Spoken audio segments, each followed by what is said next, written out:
US commission on international religious freedom نے پاکستان میں مذہبی آزادیوں کے حوالے سے اپنی ایک حالیہ رپورٹ میں کہا ہے کہ اس سال توہین مذہب کے کئی واقعات ہوئے، لیکن 16 اگست کو فیصل آباد کے علاقے جڑاں والا میں ہونے والے حملے حالیہ برسوں میں پاکستانی مسیحیوں کے خلاف سب سے شدید نوعیت کے تھے،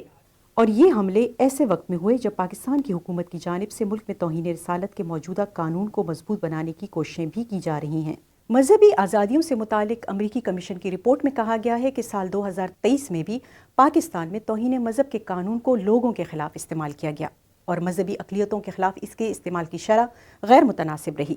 اور پاکستان کے حکام توہین مذہب کے قانون کو ملکی اور بین الاقوامی پلیٹ فارمز پر مضبوط بنانے اور اس کا جواز فراہم کرنے کی کوشش کرتے رہے ہیں۔ لیکن غامدی سینٹر سے وابستہ مذہبی اسکالر محمد حسن الیاس کیا کہتے ہیں؟ یہ بڑی تشویشناک رپورٹ ہے، اس لیے کہ ریاست اور معاشرے کا مذہبی معاملات میں کیا کردار ہوگا، مغربی دنیا نے صدیوں کے تعامل سے ایک سبق سیکھا ہے، اور وہی سبق ہے جو اس وقت ماڈرن نیشن اسٹیٹ اور آپ کے جدید اسٹیٹ کرافٹ میں نظر آتا ہے۔ ہم یہ دیکھتے ہیں کہ پاکستان کے اندر جس طرح کی پرسیکیوشن آپ کو نظر آتی ہے، اس میں نہ صرف یہ کہ فکری پہلو شامل ہو چکا ہے، مذہبی علماء اس کے ایک نیریٹو رکھتے ہیں، بلکہ ہمارے جو قانون سازی کا دائرہ ہے اس میں بھی اس کو سپورٹ کیا گیا ہے۔ حکومت پاکستان کا یہ موقف رہا ہے کہ ملک میں توہین مذہب کے قانون کا غلط استعمال روکنے کے لیے اقدامات کیے جاتے ہیں۔ اس کے علاوہ کسی شخص کو بھی قانون ہاتھ میں لینے کی اجازت نہیں دی جا سکتی، اور ایسے معاملات میں قانون حرکت میں آتا ہے۔ امریکی کمیشن کی رپورٹ میں پاکستان میں احمدیوں کے خلاف کارروائیوں پر تشویش کا اظہار کیا گیا ہے۔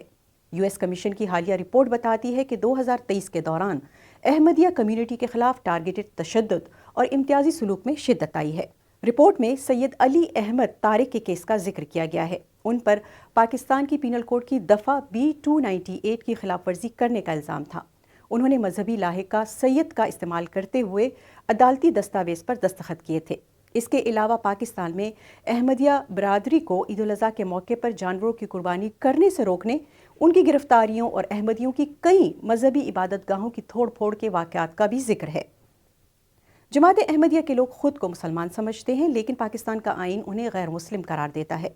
حکومت پاکستان کا یہ دعویٰ رہا ہے کہ احمدی کمیونٹی کے افراد کو پاکستان میں مکمل مذہبی آزادی حاصل ہے،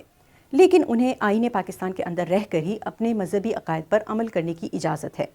لیکن مذہبی اسکالر اس بارے میں کیا کہتے ہیں؟ کسی شخص کا کیا عقیدہ ہے، اس کی کیا مذہبی شناخت ہے، اس کا کیا تشخص ہے، اس بارے میں کسی دوسرے کو فیصلہ کرنے کا کوئی حق نہیں ہے۔ پاکستان میں یہ ترقی، یہ معکوس کا سفر ہوا ہے، یعنی دنیا جہاں تک پہنچ چکی ہے، ہم نے حال سے ماضی کا سفر کیا، اور اس دور کے اندر بھی لوگوں کے اوپر مذہبی جبر اور تشدد کو باقاعدہ ریاست کی سطح پر اپنانے کا اظہار کیا ہے، وہ قوانین کے باب میں ہو یا معاشرے کی جو انٹیلیجنشیا ہے، جو لوگوں کی تربیت کا کردار ادا کرتی ہے، ان کی فکر کے باب میں ہو۔ US commission on international religious freedom نے اپنی رپورٹ میں امریکی حکومت کو کچھ سفارشات پیش کی ہیں۔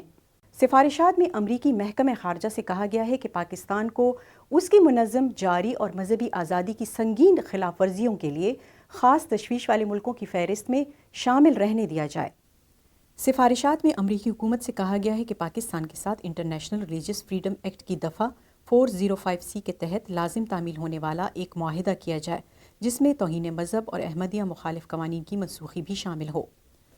اس شک کے تحت امریکی صدر کو یہ اختیار حاصل ہے کہ وہ کسی بھی غیر ملکی حکومت کے لیے لازم تعمیل ہونے والا ایک ایسا معاہدہ کر سکے جو ان کو اپنے ملک میں مذہبی آزادیوں کی خلاف ورزی کے معاملے سے نمٹنے کے لیے ضروری اقدامات کرنے کا پابند بناتا ہو۔